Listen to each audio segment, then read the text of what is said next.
Hey everybody, welcome back to another video. I do apologize for not doing a video for the past few days. Just to be frank, there wasn't really anything to talk about. I talked about the Johnny Depp and Amber Heard situation. I also talked about um, movies as of late that I care to watch, Um, but I completely forgot to do my monthly video, the movies that I've seen as of late. And I want to do that now because I completely forgot about it. Um, and I did watch a few movies this past month. It wasn't as substantial as I wanted it to be. I actually really wanted to see The Witch, but I didn't get around to seeing it. I'll try to make an effort to watch it this month so that for next month's little recap, we can discuss The Witch there. So I'll try my best to watch it. I have a whole month to do so. Um, but yeah, there wasn't really much that I wanted to discuss. Like nothing really. So I've just been socializing. This is gonna sound kind of ridiculous, but I went to a few parties. You know what I'm saying? Just had a little bit of fun. Um, but uh, but now all that's done, and getting back to business, back to work, and back to producing some content. Um, so yeah.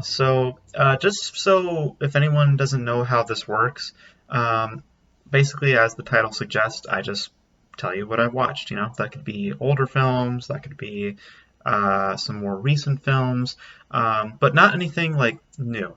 That's a separate video in and of itself. That's what the first impression videos are for. Um, so if you ever see me do a first impressions video, it's for a newer film, and then anything older that gets put into a video like this. So because I like to dedicate more time for these movies, because I think that there's a lot of interesting stuff to discuss when it comes to these particular pieces of work. Um, so for this month, we have 5 movies that we will be discussing, and some of them are really, really something. Um, so I think that's pretty much all I can say for the intro. So without further ado, let's just dive on in. So the first movie that I saw this month was Mother. Now, not Darren Aronofsky's Mother, Bong Joon-ho's Mother. Back in 2009, it's about a story of, as you can glean from the title, it's about a mother and her son. Her son gets may or may not have been falsely accused for a crime, and the mother tries to investigate the situation in hopes of freeing her son. So, kind of a simple premise, but if you guys know anything about Bong Joon-ho, give me a second actually. My bad. My mom just decided to call me midway through the video, so my apologies. Anyways, let me actually turn this down because I have my ringtone on. There we go. But anyways, Mother is I already explained what Mother is. Um, but anyways, uh, if you know Bong Joon-ho, though, he is not, he's very deceiving in his like storytelling style. He'll kind of lead you on like, okay, it seems pretty straightforward, and there's always a twist of some kind. It's not like M. Night Shyamalan where it's like like where the whole movie you're just kind of anticipating the twist. Like you're just more interested in the twist than the story. Bong Joon-ho makes everything interesting, and then throws in a twist at a very unexpected point. And Mother is no exception to that. It's definitely has quite the twist. And um, comparing his other work, I haven't seen Memories of Murder or what the heck's the other one? The Host. I haven't seen those two films. I've seen more of his recent work. I've seen Okoye, I've seen Parasite, I saw Snowpiercer. Trying to see if there's anything else of his that I saw. I think that's it. Comparing those three work to Mother, I think Mother easily takes the cake as my favorite of Bong Joon-ho's. It is so delicious in its in its narrative structure. I think that it just makes everything more intriguing and more investing. Um, I love how uh, strategical it is. Like it's very humorous um, and very inviting. Again, it has this deceiving quality because it feels kind of innocent. It feels kind of um, um, um, digestible, and then you pull yourself into the story and you realize that there's something rather sinister here and something still innocent about it. Like it's a very twisted, a very twisted uh, very twisted story once you put it all in perspective. Um, and it's very tragic, and it's also very clearly a descent into madness type thing. Um, but I don't really want to give away what's beyond that little synopsis that I just gave. I don't want to give away anything because it's definitely something that you should go into blind. That small little thing that I just gave, I feel like that's probably a decent uh, uh, uh, like if you were to be if you wanted a a a synopsis, I would say that that's probably a fair one. Um, but yeah, but I'm not really going to touch on the story too much because it really needs to be seen uh, without spoilers. So do not just go into it blind. If you don't know anything about this movie, that's even better. Just go watch it right now. Um, but I mean, just to put it short and sweet, it's a delicious treat. Like there's so many great elements to this. Like the direction is great. The camera work is so good. There's some beautiful wides, um, particularly near the beginning where she's starting to investigate certain things. When she goes to a certain person's house, I won't say who, but she goes to a certain person's house near the beginning. Some of the camera shots at that point were just a feast for the eyes. They're just beautiful. Um, and really, the story navigation I think is perfect. I really think that the way that the story moves and how it turns and what corners it chooses to go, it is perfect because it delivers all the emotions that it needs to, and it absolutely invests you. Like it's not like one of those films where you feel like I don't agree with that or I saw that coming. Like there's this looming question that you have the entire time when watching Mother, um, uh, and you again, it's this movie is the way that Bong Joon Ho directs is very deceiving, but it's also like really juicy in that, because he kind of gives you both possibilities. He's like, okay, well, here's this, and here's these feelings and such, and then here's the other, here's the reality, like he kind of gives you both, but yet, like he's like, here's the fantastical thing, here's what would be the expected choice, and then here's the unexpected choice, you know, the real thing that happened, um, um, and also the lead performance by what's her name? I forgot her name. Um, Kim Hyja. I'm sorry if I butchered your name. She was great. I think she did a great job. Um, I think the boy was good too. Um, I think like he has like this he has very off-putted type qualities to him. He's also there's certain aspects to that character that once you see that performance, it's like, okay, that makes sense in what he's trying to do. Um, but yeah, visually it's just really just mouth dropping. But like I think that it just further demonstrates the brilliance of Bong Joon-ho. I think this movie just cements to me that he's one of the best of our generation because I love Bong Joon-ho. I loved Parasite. I loved Okoye. I loved Snowpiercer. But Mother is easily the best of the films that I've seen of his. I haven't seen Memories of Murder yet or The Host, so maybe I might change my mind later on. But as of right now, I loved Mother because it was crazy. Like it was just absolutely insane, um, and properly insane. Insane in how it represents social commentary because there's also Bong Joon-ho also uh, is clearly in some aspects also a political filmmaker, and his films like to insert certain messages, um, and Mother is no stranger to that.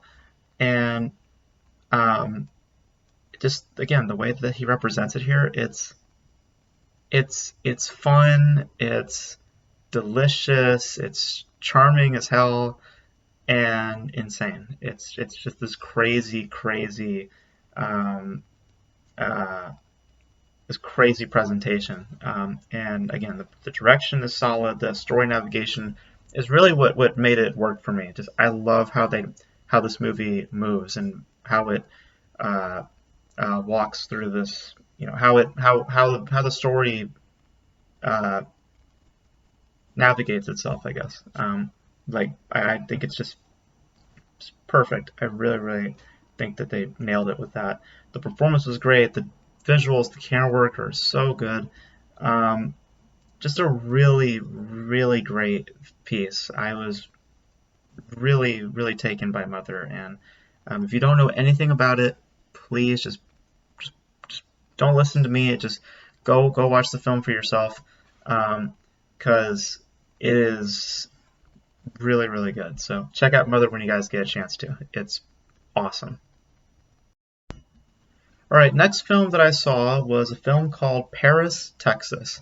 Um, this is also a film that I probably will not say too much about because I think it's best that you go into it blind. But just to give a small synopsis about Paris, Texas, it's about a guy he's about a guy who's in the desert, um, and he's all kind of ragged. He's got a beard on. He's got like a little top hat on, and um, his brother picks him up, and apparently he's been lost for some time. His brother's been trying to find him, or at least he assumed that he was dead for many years.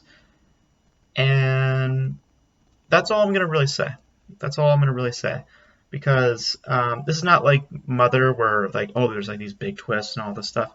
It's properly a drama, but just the revelations and just certain information uh, that is uh, uh, that is given to you, I would much rather reserve for your viewing versus me spilling that all on camera and spoiling it for you. So, um, but I'm gonna basically read what I wrote on Letterboxd because I think it pretty much puts it in perspective how I felt about this movie. So I'm gonna read for a second. So this is what I wrote on Letterboxd. My Letterboxd being Crispy 101. So if you want to check out my reviews there, you guys can just follow me on Letterboxd. But um, the beginning of this presents itself almost like a comedy. Like really uh, like when it first starts, you have this overwhelming sense of humor, um, because there's this depiction of like a lost soul, and just the idea of him wandering through the desert, and then like randomly collapsing at a gas station. Like that's the opening scene. Um, it kind of leads to some laughs and some chuckles. It's like there's this, these elements that make you want to laugh out loud. Um, um, and then like I said, the brother's introduced, and once this dynamic is established, you get this idea of like Rain Man almost, and you're led to believe that this is going to be like a road trip movie of some kind, and then it doesn't. Like I said, there's a it goes in a different direction, and Um, and then it returns to being a road trip movie, but not with the same people. That's all I'm gonna really say because I really don't want to spoil it. Um, but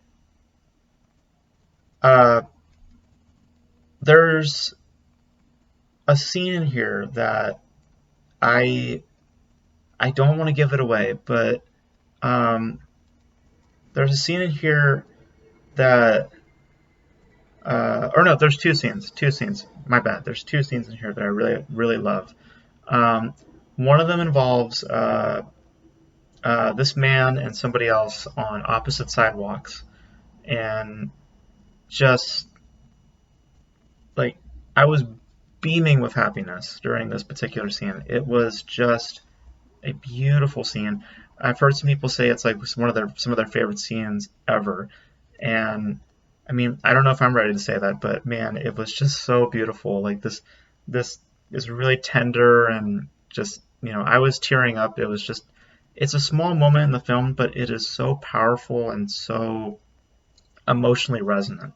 Um, and like truly a masterfully done scene. Like I think honestly it's a stroke of genius because it is such a simple little thing, like just two people on opposite sidewalks, but it's who these people are and where we're at in the story and this particular dynamic, um, and this relationship that starts to form just based on this little scene alone. It's beautiful. Like it touched me a lot. Um, and like beyond that one scene, like there's another scene which just like I think it's really the last scene of the entire film. It's this big scene, but it's like the last real scene of the film because after that we kind of end the film. But it's this big scene involving this person being named Travis, um, talking to another person, and what's apparent throughout the whole film is you're feeling this like amount of weight and depth. You're not necessarily knowing of what it is. Like you're you're aware of it, but you're not aware of what it is you're holding on to.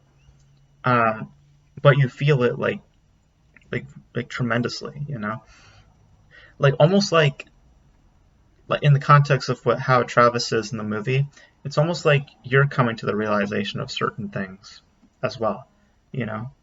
But the last scene of this really puts the whole film in perspective because I don't think Powerhouse is like begins to describe this scene because it's so informative, incredibly well acted. Like the guy who plays Travis is amazing, by the way.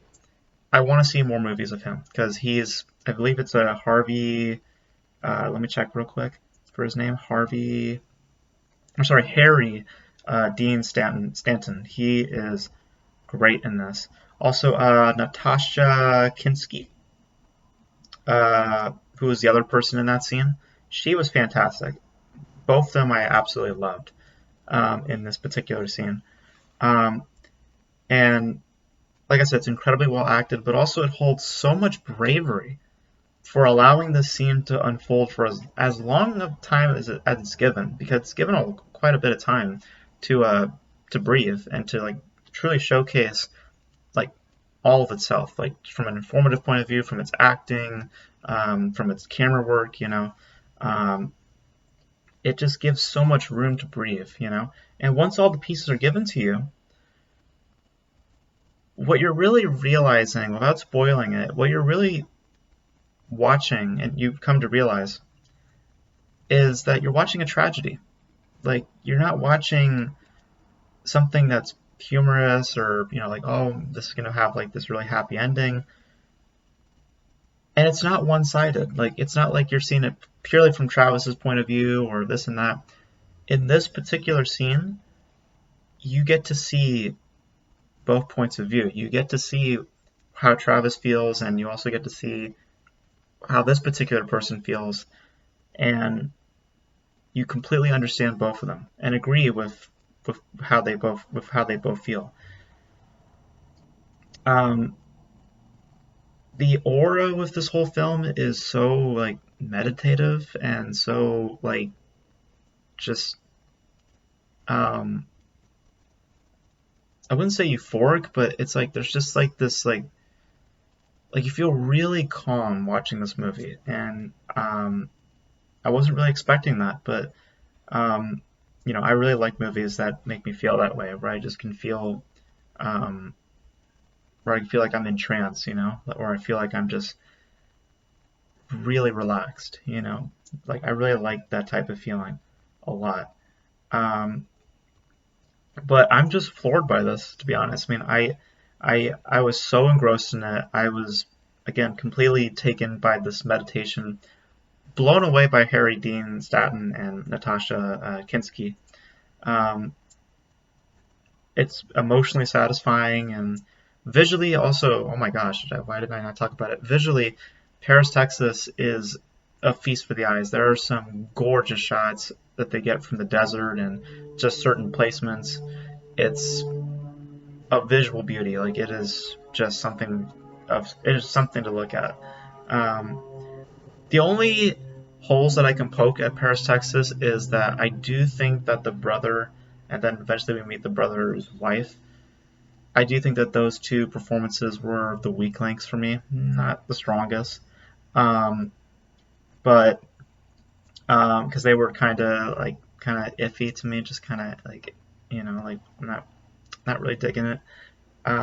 But luckily we're not they're not there for too long. They're only there for uh, a certain amount of time. Um, but um, but I don't think Mother is purely a masterpiece of work, but I definitely think Paris, Texas is a near perfect masterpiece. Like I was really floored by it. I think that there's some incredible scenes in here. Like I said, that sidewalk scene and the last scene of this film, I think, are just so so beautiful, and they hold so much weight and so much meaning and purpose. Like you know it's it, like it's amazing. I can't really say much more than that. Um, so please check it out. Please check it out when you guys get a chance to. It is so good. Um, and if you're into like a meditative setting and all that, I think that you'll really appreciate Paris, Texas. It is a bit of a slow burn, so if you're not into that kind of storytelling, you're probably not going to enjoy it too much. But if you're up for it and you just allow yourself to fall into it, you're going to be so satisfied by it, I think. But yeah, Paris, Texas was just wow, just wow. So I had to change the camera placement for a second just so I could get more comfortable. Um, but next film that I want to talk about is On the Waterfront. Very important film, very historically significant when it comes to performances, particularly Marlon Brando. Um, Definitely something on my bucket list for quite a while. I've been really eager to watch it, and finally got a chance to check it out. Um, and I'm a bit stunned, honestly, by my experience with it because, um, like by all accounts, like the performances I think are really good. That's the first thing that I'll say right off the bat that I definitely agree with On the Waterfront is that the performances are great. Obviously, Marlon Brando is great, but I also really liked Eva Marie Saint, who was acting opposite Marlon Brando. I think that she held her own and she was just really, really solid. Um, but by all accounts, like the story, just the atmosphere of it, black and white. I'm a sucker for black and white. And these two performances, I should have been enthralled by it, but because of its execution, it strangely left some distance for me. Like I'm not sure what it is. Like it's nicely shot and it's greatly acted, but I don't think the story is as engaging. Um, I think that um, I think it plays a little too familiar to me. Again, I know it's an older film, um, but I feel like it leans a little too heavy on the melodrama because a lot of the scenes I feel like could have been better if they were more subtle versus being a little exaggerated. Um, like I understand it's historic. I also really appreciated seeing what's his name, Lee G Cobb or Lee J Cobb. I've seen him in like a couple of films, 12 Angry Men, and the last one, uh, and The Exorcist also. Didn't know he was in The Exorcist. I'm looking at his stuff. Hmm. I didn't realize he was in The Exorcist, but yeah. I think he was also in Doctor Strangelove, if I'm not mistaken. I think he is. I don't know, but it was glad to see him. He was good in the movie too. Sorry if you hear stuff in the background. People are just working right now. Actually, give me a second. It's actually going to get a little loud. And we're back. Um, uh, so where was I? Yeah. So yeah, like I don't like the fact that it plays a little too familiar for me. Like I understand it's historically significant, and I understand that it's a film many actors point to as like altering the course of what acting can do, and I do agree that Marlon Brando is really good here. I actually go as far as to say he's excellent in this because he wears the face of like loss and like disarray like really well, and you can feel the weight of the story strictly from him because of what he's bringing from his performance. Like the ending performance, like the last like I'd say like 10 or 15 minutes, I think is where he's at his best because he's very expressive and impressive, you know. Um, but I mean, looking at the overall picture, I think it has some good performances. I think the cinematography is also pretty good. Again, I'm a sucker for black and white, um, and some earned, emotional resonance. I'll admit, but I feel like it lacked an investing story for me, and I feel like that's what brought the film down. It's still good. Don't get me wrong. I mean, I still enjoyed it, but it's not as great as many say it is. I think that it's just good, but not great. Because the story itself is interesting, like kind of like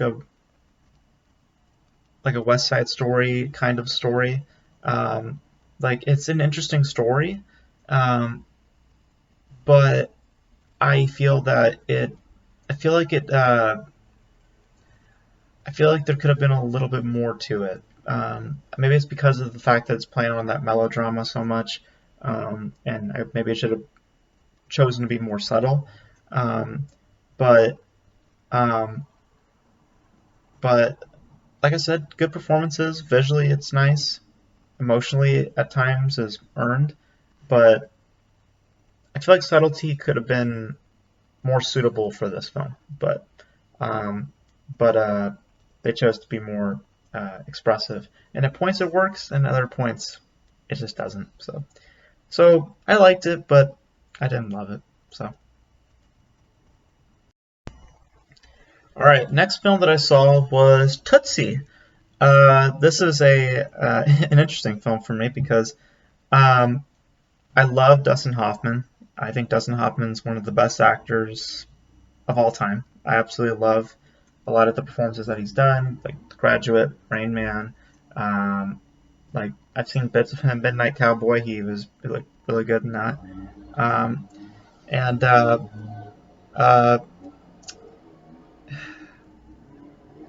hang on. My bad, guys. If we have to deal with the guy outside, then we have to. Sorry if the noise just becomes too loud. But anyways, um, Tootsie.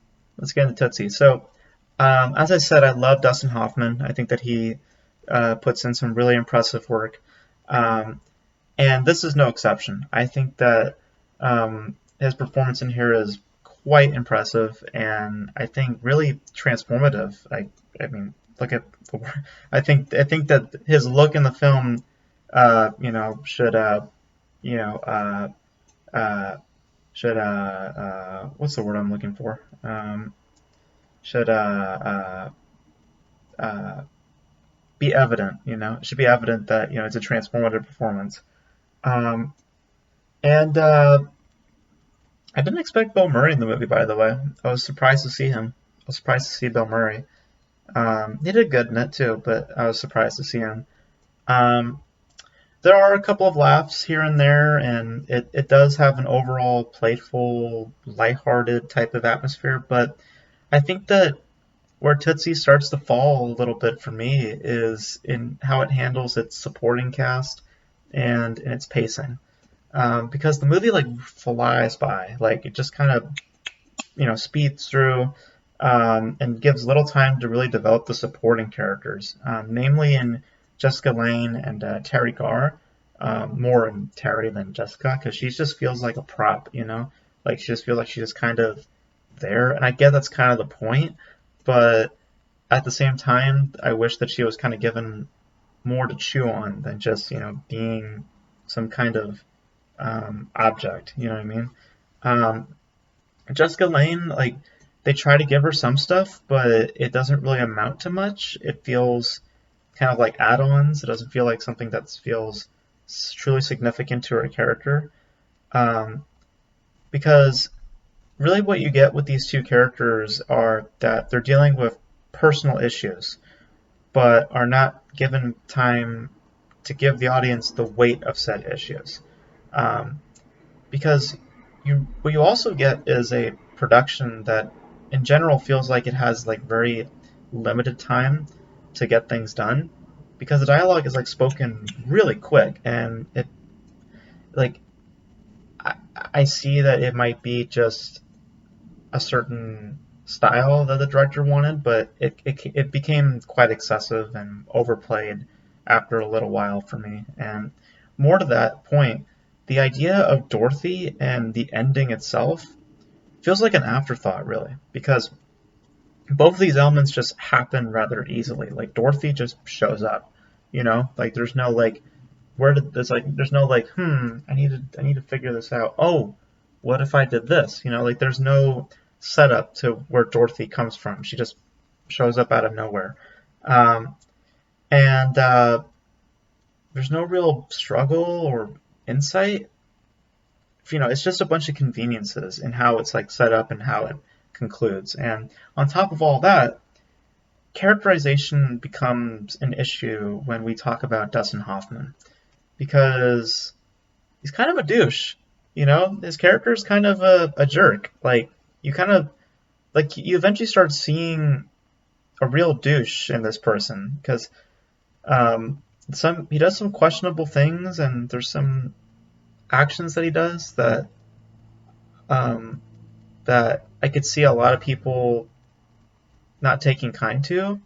Um, I'm saying it like in real life. Like I feel like that he wouldn't be. I don't think that he would be treated nicely. You know what I mean? So, um, but yet the film wants us to sympathize with him on certain levels, and it just comes across a little awkward for me. Um, so, I mean, like I said, there's some good elements here, namely Dustin Hoffman. Dustin Hoffman easily steals the whole movie because of his really amazing performance. Um, but with that and some other elements, like you get a film in Tootsie that does sparkle in certain moments, but it really can't escape that inconsistent and badly judged pace, because I think that that's really what killed the movie for me, was the pacing, and with that killed a lot of the supporting players, and I think made the characterization for Dustin Hoffman's character sway to a certain, or go in a certain direction that I think that was not intended. Um, so it's not particularly great. Yeah. I mean, I liked it, but I didn't love it. Um, but Yeah, I would say of the films that I've seen that I saw, I would say that this is probably the weakest one. So yeah, it's not good. It's not. It's kind of a mixed bag. I mean, the performance is great, and there's a few areas that are in there that are charming, but once you dig into it more, I feel like you can start to see the problems that Tootsie really bears once you really dive into it. So, and last but not least, I saw a film called Share.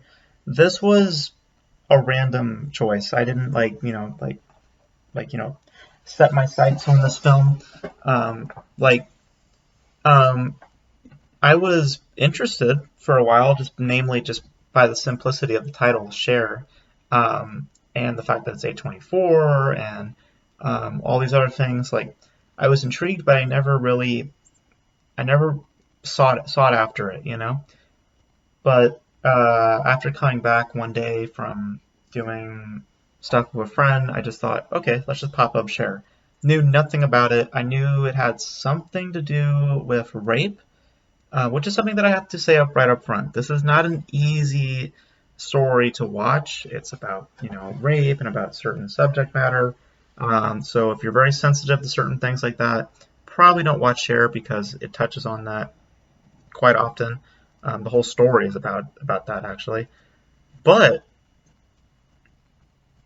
I have to say that it is not the story that you expect. It is not simply a story about rape. It's not in that type of way. Um, they take a very unique angle with it, and I'm not going to say really what it is, what it's about. I know this is kind of the consistent thing of this video is not sharing certain stories about certain movies, but um, I really think that you should go into Share a little bit blind. Just know that it is a story about rape, but not in the ways that you expect. Um, and I think that that's really the best thing about Share is that it has a very intriguing and unique angle taken. Um, and I think that it has some good performances, namely from the solid. Or I'm sorry, they have one really good performance because we'll get to my issues in a second. But I think that the lead performance is pretty good. I think the camera work is interesting, very experimental and kind of random in design, but it feels consistent here. Um, I think the editing choices are interesting, like kind of like creating kind of this like jarring and off-putting type atmosphere, which benefits a lot towards the character because this is also a character study, by the way. It's a mystery film, which I think will give you kind of a hint of what the movie's about. Um, but but it's also a character study. It's about this particular person and how they're dealing with what's going on, um, and this like level of uncertainty and all this stuff. Like I think that the camera work and the editing choices really enhance those feelings, um, and it really hooks you in and draws you into this particular story and character. Um, I did mention that the lead performance is good, but the other performances are questionable, um, or spotty, I should say.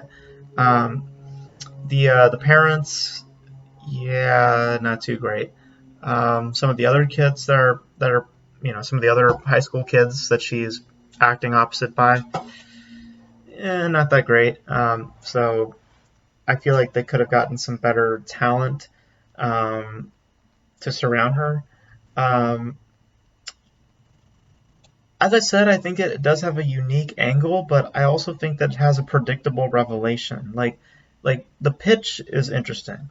Like what they present is an interesting story,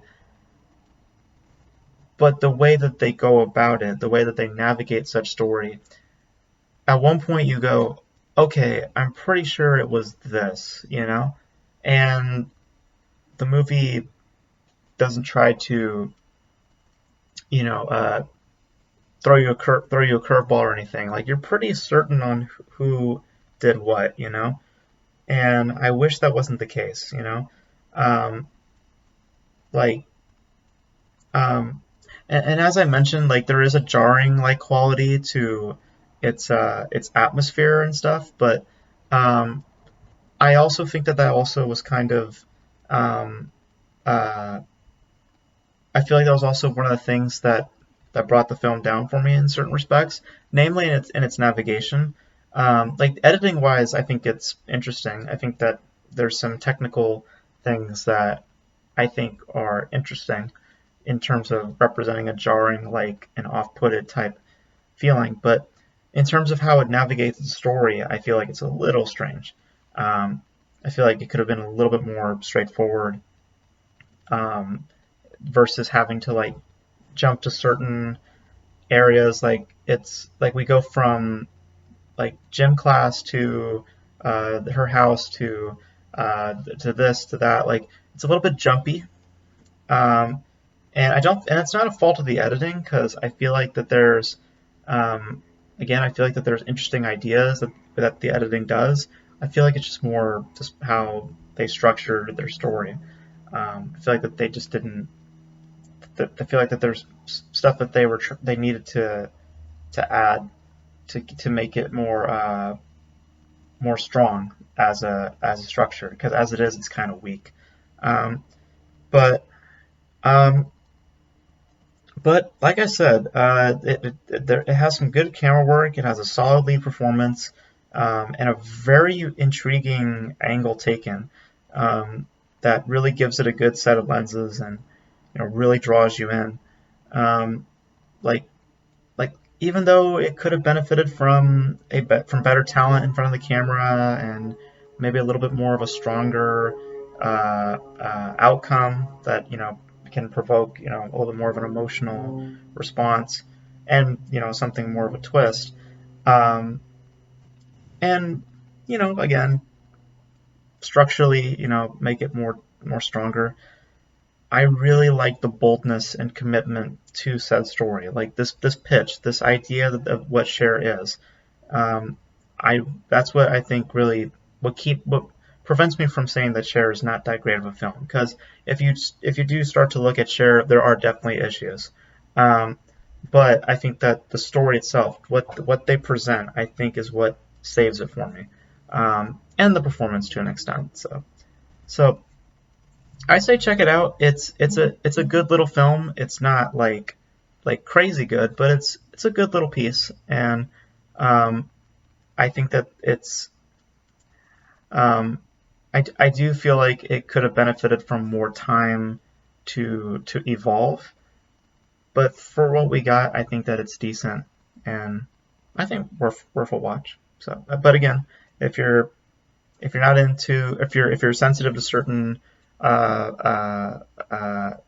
things, probably don't watch this film.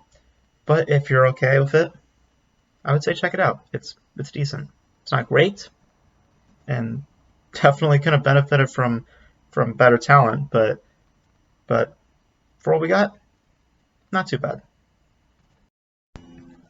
And there you have it. Those are all the films that I saw this past month. A little bit on the smaller side, but I've got some films that finally checked off my list. On the Waterfront was something that I've been wanting to watch for a long time.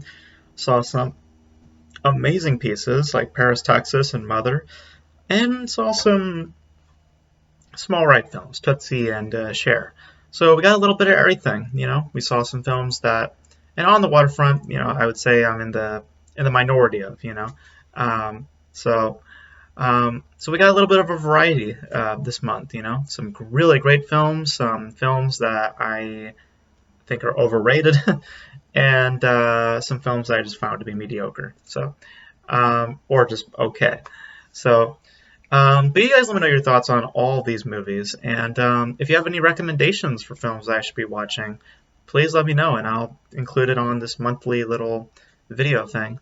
Um, but my apologies for all the noise that was going around here, just people working on stuff, so my apologies, um, but I hope you guys enjoyed this video, and you guys let me know your thoughts on all these movies. Any recommendations would be amazing. And I don't know if there's any other videos that will be happening until this weekend because we got Doctor Strange, which, as I guys told you, this may or may not be my last MCU movie. We'll find out. But I'll let you guys. I probably have the video up by Saturday or Sunday, so you guys will know the answer then. So that's it for this video, guys. Hope you guys enjoyed it. And until then, I'll see you guys next time. Bye.